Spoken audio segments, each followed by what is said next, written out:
다리에 쥐가 자주 났던 제 아내, 그리고 잠드는 것도 힘들고 아침에 몸도 너무 무거웠던 저희 두 사람이 같은 거를 먹고 해결을 했는데요. 그건 바로 마그네슘이에요. 제 지인 중에 의사가 있는데 예전에 마그네슘 꼭 챙겨 먹으라고 했던 말이 기억이 나더라고요. 지금 와서 생각해 보니까 왜 추천을 했는지 이해가 되는데요. 그래서 이제는 제 몸에 별다른 증상이 없어도 오메가3와 더불어서 마그네슘은 꼭 챙겨 먹고 있어요. 지난 영상에서 마그네슘이 부족하면 생기는 현상에 대해서 한번 말씀드렸는데요. 오늘은 마그네슘을 특별히 챙겨 먹어야 하는 사람, 반대로 마그네슘 섭취를 조심해야 하는 사람, 그리고 좋은 제품을 고르는 기준과 제가 추천드리는 제품까지 마그네슘에 대해서 자세히 알아보는 시간을 가져볼게요. 영상 끝까지 시청하시고 도움이 되셨으면 좋겠네요. 그러면 빠르게 어떤 분들이 드셔야 하는지부터 말씀드릴게요. 다리에 쥐가 잘 나는 사람, 연관된 내용으로는 근육이 뭉치고 어깨가 뭉치고 다리가 뻣뻣해지는 분들도 드셔야 하고요. 뼈가 약한 사람, 잠이 잘 오지 않거나 아침에 깨는 게 어려움이 있는 경우, 이유 없이 감정의 변화가 심하거나 우울감이 드는 경우, 이유 없이 가슴에 두근거림이 갑자기 생기는 경우, 이유 모를 피로감을 계속해서 느끼는 경우, 마지막으로 변비가 잘 해결되지 않는 경우, 이렇게 얘기해 볼 수 있는데요. 마그네슘은 필수 영양소예요. 우리 몸에 마그네슘이 없다면 우리는 살아갈 수가 없죠. 쉽게 말해서 마그네슘이 몸에 없으면 죽습니다. 이러한 마그네슘이 우리 몸에서 맡고 있는 역할이 생각보다 다양한데요. 뼈, 근육, 혈액, 온몸에 존재하는 미네랄 영양소로서 에너지와 단백질을 만드는 데 필요하고요. 근육을 움직이는 데도 쓰이고 유전자를 건강하게 유지시키는 역할도 하고 신경 전달 물질을 조절하기도 하죠. 그리고 몸속의 300여 가지 효소에 도움을 줘서 생화학 반응을 일으키도록 하고요. 세포에서 에너지를 만들어 생명을 유지시키는 역할을 하는 미토콘드리아라는 우리 몸의 에너지 공장이 있는데 여기에도 필수적으로 필요한 것이 마그네슘이에요. 그러다 보니 앞에서 말한 7가지에 해당되시는 분들을 포함해서 눈밑이 떨릴 경우에도 필요할 수 있죠. 피로감을 많이 느낀다거나 활력 증진이 필요하거나 신경 안정이 필요한 분들도 꼭 드셔야 하고요. 에너지 충전이 필요한 분들, 특히 운동을 많이 하시는 분들에게도 꼭 필요한 영양소예요. 그 외에 더 말씀을 드리자면 가족력으로 고혈압, 심장병이 있는 분들과 혈당 관리가 필요하거나 당뇨 예방에 신경을 쓰시는 경우도 꼭 챙기셔야 하는 것이 마그네슘입니다. 그러면 마그네슘을 먹어야 하는 이유에 대해서 조금 더 자세히 말씀드려 볼게요. 근육과 신경 조절 등의 역할을 하기 때문에 다리에 쥐가 자주 또는 잘 나시는 분들은 당연하게도 마그네슘이 도움이 되고요. 가슴이 두근거리는 경우는 그 원인이 다양할 수 있지만 마그네슘 결핍이 원인이라면 심장 근육 때문에 마그네슘이 필요한데요. 한 가지 더 추가적으로 말씀을 드리자면 다이어트 할 때도 비슷한 이유로 마그네슘이 도움이 돼요. 특히나 급격하게 살을 빼거나 심하게 다이어트를 하시는 분들이라면 심장 근육이 약해질 수 있기 때문에 이를 예방하기 위해서 마그네슘이 필요하죠. 제 지인 중에는 허리가 너무 아파서 온갖 치료를 다 받아도 낫지가 않다가 마그네슘을 먹고 나서 해결된 사람이 있는데요. 제 추측으로는 아마 허리 근육통이었을 것 같아요. 마그네슘을 먹고 근육 통증의 개선이 이루어진 것이 아닐까라고 생각이 드는데요. 그 다음 내용을 계속 말씀드리자면 우리 몸에 있는 마그네슘 중에서 60% 이상은 뼈에 존재하는데요. 흔히들 칼슘이 뼈 건강에 중요하다고만 생각하시는데 마그네슘이 부족하면 역시나 뼈가 약해질 수 있어요. 그래서 뼈가 약하신 분들은 칼슘도 물론 당연히 챙기셔야겠지만 마그네슘 역시 잘 챙기셔야 하는 것이죠. 그리고 수면의 불편함을 겪는 분들, 이유 없는 감정 변화나 우울증을 겪는 분들의 경우 마그네슘이 필요한 이유에 대해서 말씀드려보자면 마그네슘 결핍으로 신경세포의 전기신호 전달에 문제가 생기게 되면 불안해지고 초조해지고 긴장감이 올라가기 때문이에요. 그리고 우울해지기도 하죠. 거기다가 세로토닌, 도파민 합성에 필요한 영양소가 마그네슘인데요. 특히 세로토닌은 행복 호르몬이기 때문에 마그네슘이 부족하면 당연히 세로토닌이 잘 생성이 되지 않아서 우울감을 겪는 현상이 생길 수 있는 것이죠. 또한 세로토닌은 수면을 관장하는 멜라토닌을 생성하는 호르몬이기도 하는데요. 그러한 이유로 마그네슘 결핍이 수면 장애와도 연결이 될 수 있는 것이에요.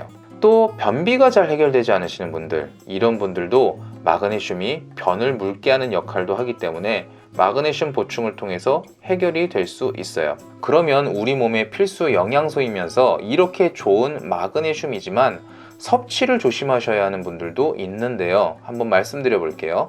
신장이 나쁜 사람, 간이 나쁜 사람, 근무력증을 갖고 있는 사람, 저혈압 환자, 방실차단 부정맥 환자, 장 근육에 문제가 생겨서 장마비가 온 사람, 심한 탈수 상태인 사람, 이런 상태에 계신 분들이라면 반드시 의사나 전문가를 통해 상담을 받고 나신 후에 영양제 섭취를 하시는 것을 권장드려요. 그리고 마그네슘 영양제 고르는 기준을 말씀드릴게요. 우선 식약처에서 정한 마그네슘 1일 권장량인 315mg이 들어간 제품을 고르시면 되는데요. 조금 헷갈리신다면 제품에 1일 권장량 100%라고 표시되어 있는 제품을 찾으시면 돼요.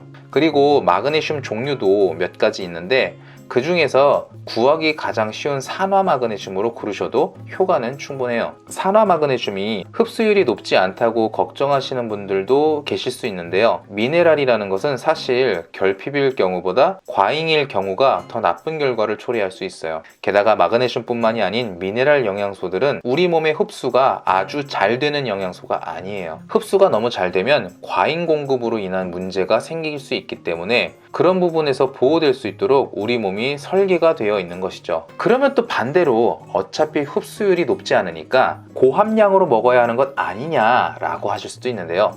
앞에서 말씀드렸다시피 고함량으로 인한 부작용이 생길 수 있기 때문에 1일 권장량이 훨씬 넘어가는 고함량 제품은 조심하셔야 해요. 무엇보다 저와 제 아내는 산화 마그네슘으로 만든 제품, 그리고 1일 권장량 100%만 들어있는 제품으로도 저희가 겪었던 불편함을 다 해결했으니까 그에 대한 증거는 저희 부부 몸이 말해주고 있는 것이죠. 게다가 변비 때문에 마그네슘을 드시려고 하시는 분들은 오히려 산화 마그네슘을 선택하셔야 해요. 실제로 병원에서도 변비 치료 목적으로 산화 마그네슘을 처방하고 있기 때문이죠. 그리고 또 중요한 게 비타민 B군이 함께 들어있는 제품을 고르시는 것이 더 높은 효과를 보실 수 있어요. 비타민 B는 신경 비타민이라고 불리고 근육을 편안하게 해주기 때문에 마그네슘과 함께 시너지 효과를 가져옵니다. 그 중에서도 비타민 B6가 들어간 제품을 고르는 것이 조금 더 중요한데요. 비타민 B6가 미토콘드리아 기능에 있어서 좋은 역할을 하기 때문이죠. 그런데 이렇게 설명을 드려도 그에 맞는 제품을 찾으려고 하면 시간이 너무 걸리기도 하고 또 제품이 워낙 다양하다 보니까 일일이 확인해 가면서 구매하시기가 매우 번거로우시죠. 그래서 제가 그에 맞는 제품, 저도 매일 먹고 있는 제품을 고정 댓글에 남겨놓았으니까요. 해당 링크를 통해서 확인해 보시고요.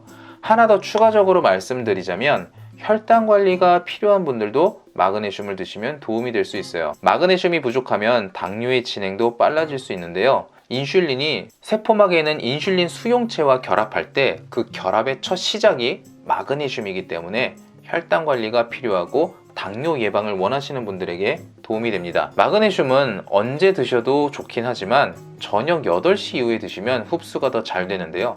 비타민C를 같이 섭취하시면 다음날 활력 증진을 갖는 효과에도 더 시너지가 날 수 있어요. 마그네슘 부족으로 현재 겪고 있는 증상들을 마그네슘 섭취를 통해서 완화되고 해결이 되는 데까지는 보통 4주에서 길게는 6개월 정도 꾸준히 섭취를 했을 때 그 결과가 나타난다고 하는데요. 당장 며칠 먹고서 효과가 없다고 실망하지 마시고 최소 한 달 이상은 드시는 것을 권장드려요.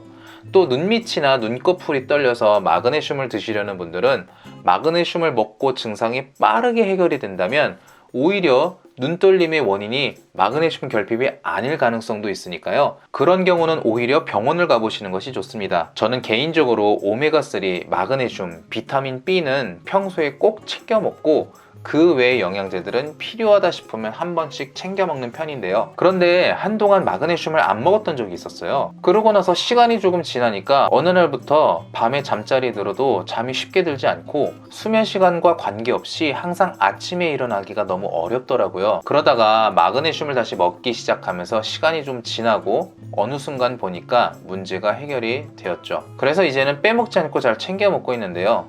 앞에서 말한 증상을 갖고 계신 분들도 저처럼 마그네슘을 드시고 해결이 되셨으면 좋겠네요. 오늘은 이렇게 마그네슘에 대해 지난 영상과는 다른 부분에서 한번 다뤄봤는데요. 제가 영상에서 자주 말씀드리지만 저는 많은 정보들을 찾고 취합하고 정리해서 여러분께 말씀을 드리기 때문에 여러분이 여기저기서 많은 곳에서 찾으셔야 하는 정보들이 제 영상 하나에 거의 다 들어있어요. 그렇기 때문에 제 영상만 보셔도 정보의 양이 충분하게끔 또한 여러분의 시간을 아껴드릴 수 있게끔 많은 시간과 노력을 들여서 영상을 만들고 있죠. 그래서 구독을 해 놓으시면 건강에 도움되는 유익한 정보를 꾸준하게 받아보시는 것은 물론이고요. 시간도 아끼실 수 있습니다. 게다가 오늘은 마그네슘이 필요한 분들께 도움이 될 수 있는 제품도 고정 댓글에 있다고 말씀드렸는데요. 사실 영양제도 그렇지만 우리가 무언가 필요해서 사려고 할 때 제품을 찾다 보면 시간도 들어가고 또 그것 때문에 스트레스를 받기도 하잖아요. 그래서 오늘 영상은 정보뿐만이 아니고 제품을 찾으시는 분들의 고민도 덜어드리고 시간도 절약해 드릴 수 있는 유익함이 더해지길 바라는 마음을 가득 담아서 준비했으니까요. 관심 있으신 분들은 고정 댓글에 확인해 보시고요. 구독, 좋아요, 알림 설정은 이러한 영상을 제작하는 저에게 정말 큰 도움이 되니까 한 번씩 눌러주시면 감사하겠습니다. 다음 시간에도 유익한 정보, 건강해지는 정보를 담은 영상으로 만나 뵐게요. 지금까지 시청해 주셔서 감사드리고요. 오늘도 건강한 하루 되세요.